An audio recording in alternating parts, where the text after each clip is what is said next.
La prière ne doit pas être « Seigneur, donne-moi ci, donne-moi ça ». Seigneur, réponds à cette prière. Seigneur, quand allons-nous le faire? Non. Ne te précipite pas dans la prière, les prières de panique ne marchent pas.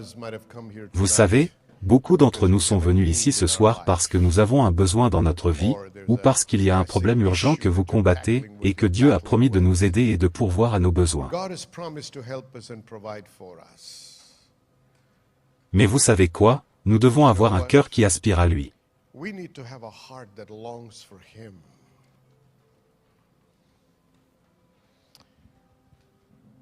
S'il nous a donné son Fils, que ne nous donnera-t-il pas avec lui?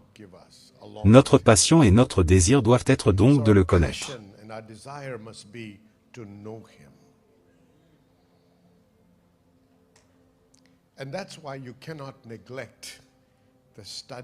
Et c'est pourquoi vous ne pouvez pas négliger l'étude et la méditation de la parole et de la prière. Et si vous vous souvenez de ce que j'ai dit vendredi dernier, et que je ne fais pas aujourd'hui, mais je vous en apprendrai davantage, j'ai dit que vous devez engager votre imagination quand vous priez. Et aussi lorsque vous étudiez ou méditez. Vous ne pouvez pas méditer sans engager votre imagination. Vous ne pouvez pas, il est impossible de méditer sans engager l'imagination.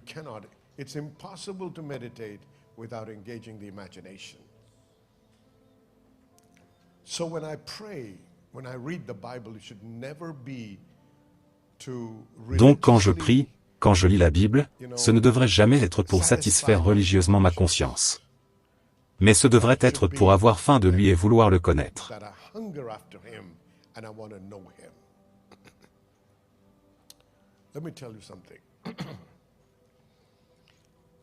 Laissez-moi vous dire quelque chose, nous avons ce concept que lorsque je prie, Dieu répond et c'est vrai.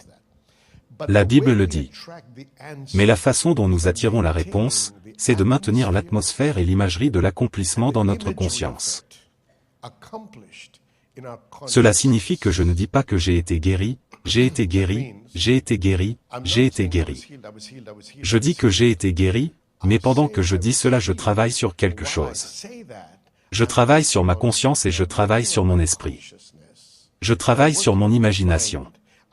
Je laisse ce mot pénétrer dans mon imagination et créer une image en moi. Une image de moi en train d'être guéri.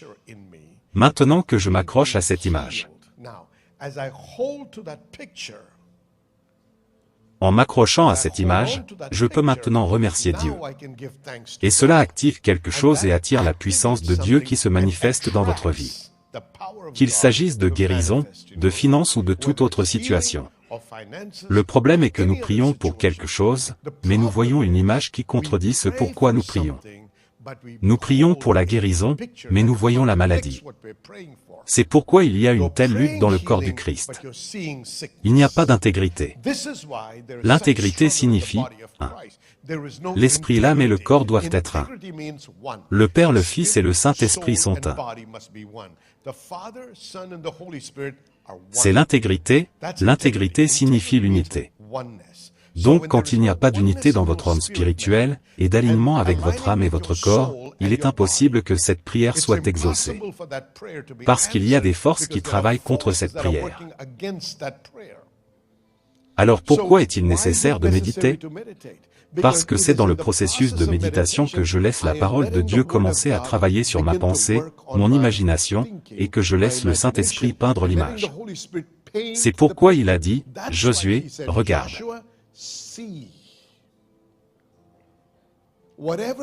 Tout ce que tu vois, est ce que tu auras, il a dit à Abraham. Cela veut dire que si je vois la maladie, mais que je pleure pour la guérison, elle ne sera pas accordée. Je prie et je désire l'abondance dans ma vie, mais je vois toujours le manque. Je demande une percée, mais je me vois dans une situation de servitude, cela ne peut jamais arriver. Vous êtes tous avec moi ce soir? La prière ne doit pas être « Seigneur, donne-moi ci, donne-moi ça »,« Seigneur, réponds à cette prière »,« Seigneur, quand allons-nous le faire ?» Non.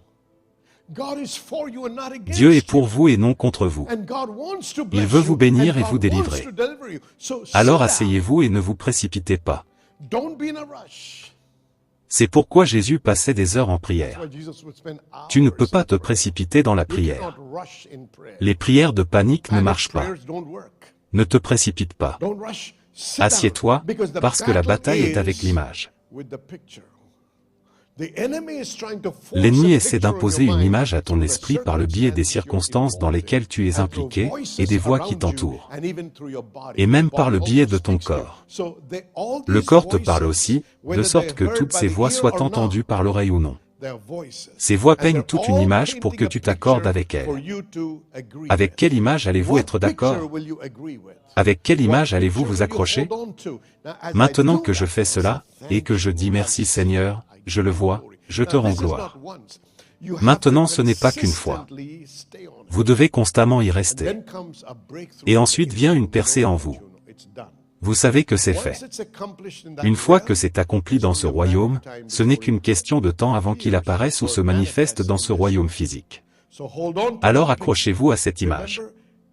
Rappelez-vous que c'est une anomalie pour un chrétien d'être en manque. C'est une anomalie pour un chrétien d'être malade. Non. Nous ne sommes pas supposés être comme ça. Je ne condamne aucun d'entre nous d'être à cet endroit, mais je dis que ce n'est pas la volonté de Dieu pour vous. Ce n'est pas le destin de Dieu pour vous. Comment puis-je changer ma position? Je dois coopérer avec le Saint-Esprit en utilisant les outils que Dieu m'a donnés, sa parole et la prière. Amen. Méditez la parole jour et nuit. Que fait la méditation? Elle change l'image. Si elle ne change pas l'image, alors vous n'avez pas accompli ce qu'on appelle la méditation. C'est pourquoi il dit, médite cette parole jour et nuit.